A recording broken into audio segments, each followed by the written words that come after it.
Hi everyone, Bill and Rhonda here with another daily word of encouragement. And today we're looking at elementary math, the power of addition.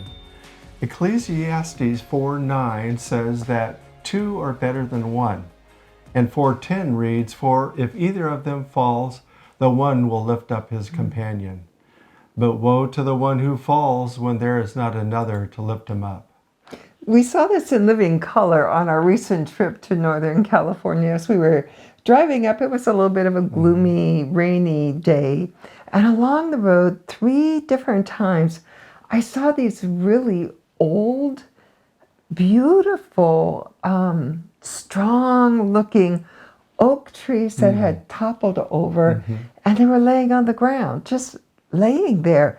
The roots kind of waving in the air. It was sort of sad for me to see that. And, I thought, wow, look at what happens when the weather is turning against us and things are going different than we expect. But then I remember years ago, we took our sons down to the Santa Cruz Mountains on a train ride. And on the course of the train ride, some of the guides pointed out these 3 trees that were standing there, and I remember it so clearly because it made such a deep impression on me.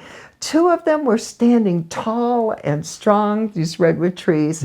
The third one had fallen over. That's right, I remember that. It was leaning on the branches of the other 2.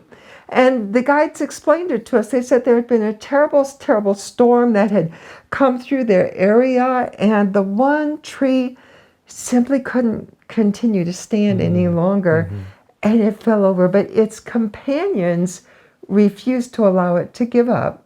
Its companions refused to allow it to fall, and they held it.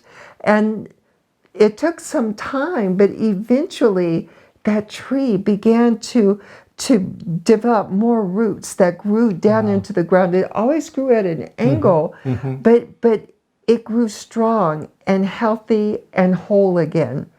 And that made me think about the power of our community and how important it is that we connect with others within our family of faith, and of the goodness that God has shown us by putting us in a place where we have people who love us, support us, and refuse to allow us to collapse when the storms of life are hitting us.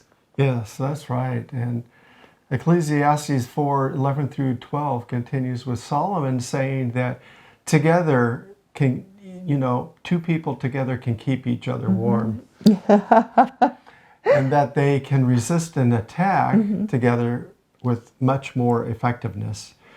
And then Solomon goes on to say that a cord of 3 strands is not easily broken. And a similar thought is found in Hebrews chapter 10, verses 23 through 25. It says, "Let us consider how to stimulate one another to love and good deeds, not forsaking our own assembly together, as is the habit of some, but encouraging one another, and all the more as you see the day drawing near." See, there's so much power in our family of faith. 1 + 1 + 1. We will always